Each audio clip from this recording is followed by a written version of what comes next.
ও মা, কি ঠান্ডা গো! খাওয়া দাওয়া শেষ করে এখন কম্বল মুড়ি দিয়ে ঘুমাবো। ঘুমাবো মানে? তোমাকে যে বললাম আমার খেলতে মন চাইছে। না না, এই ঠান্ডার মধ্যে আমি খেলতে পারবো না। খেলতে পারবো না বললেই হলো নাকি? ঠান্ডা পড়া থেকে দেখছি তুমি আমাকে খেলতে দাও না। তুমি আমার বউ নাকি বোন কিছুই বুঝতে পারছি না। অত বুঝতে হবে না, ঠান্ডার দিন শেষ হোক তারপর খেলবো নি। ততদিন কি আমি মেশিনে তালা দিয়ে রাখবো নাকি? দেখো আমি অত শত বুঝি না, আজ তোমাকে খেলতেই হবে।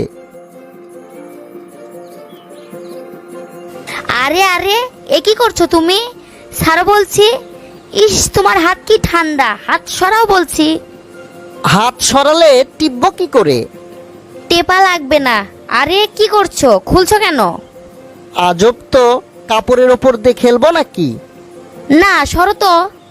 তোমার এত বড় সাহস, আমাকে ধাক্কা দিয়ে ফেলে দিলে। কি ব্যাপার হৃদয়, রাতে নাকি তুমি আর জেসমিন মারামারি করেছো? শিক্ষিত মানুষ হয়ে এসব করা কি ঠিক? কি করব ভাবি, আমিও তো মানুষ। ঠান্ডা পড়া থেকে আমাকে খেলতেই দেয় না, এভাবে কি থাকা যায়? ও, এই ব্যাপার। দেখো, অনেকে আছে যাদের ঠান্ডা বেশি লাগে, জেসমিনেরও হয়তো তাই। তাই বলে কি শীতের সিজনটা আমি না খেলেই কাটাবো নাকি? দেখো, অনেকে ঠান্ডায় খেলতেই চায় না, আবার অনেকে খেললেও কোনো মতে কাজ সারে। অথচ কিছু কৌশল অবলম্বন করলেই এই ঠান্ডাতেও খেলাকে উপভোগ করা যায়। তাই নাকি ভাবি? কি সেসব কৌশল? সর্বপ্রথম দুজনে হাত ও পায়ে মোজা পরতে হবে, কেননা এই খেলায় হাত ও পায়ের কাজটাই বেশি। তাছাড়া শীতের সময় হাত ও পা বেশি ঠান্ডা হয়। একজনের ঠান্ডা হাত পা আর একজনের গায়ে লাগলে কি হয় সেটা তো জানোই। তাই মোজা পরা অবস্থায় একে অপরকে স্পর্শ করলে ঠান্ডা লাগবে না।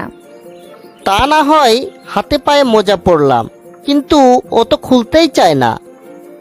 লেপ বা কম্বলের মাঝেও কাজ চালাতে থাকলে একসময় শরীর এমনি গরম হয়। উত্তেজনায় তখন আর ঠান্ডাকে ঠান্ডা মনে হয় না। তাছাড়া খেলার আগে দুজনে চা বা কফি খেয়ে নিতে পারো, এতে শরীরটা হিট থাকবে। তাছাড়া শীতের পোশাক পরা অবস্থাতেও তো খেলা যায়। ওভাবে খেলতে আমার একটুও মজা লাগে না। দেখো, পোশাক ছাড়াই লেপ বা কম্বলের মাঝে খেলা সম্ভব। এক্ষেত্রে স্পুনিং পদ্ধতি সবচেয়ে কার্যকর। চামচ যেমন একটার পেছনে আরেকটা থাকে, সেভাবে একজনের পেছনে আরেকজন থেকেও খালি অবস্থাতেও খেলা সম্ভব। এজন্য তোমাকে জেসমিনের পেছন থেকে কাজ চালাতে হবে। আরেকটা কাজ করা যায়, সেটা হলো সরিষার তেল ওর সারা শরীরে মাখাতে হবে।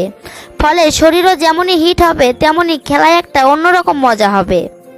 বাহ ভাবি বাহ, তুমি তো আমাকে এই শীতের রাতে খেলার দারুণ পরামর্শ দিলে।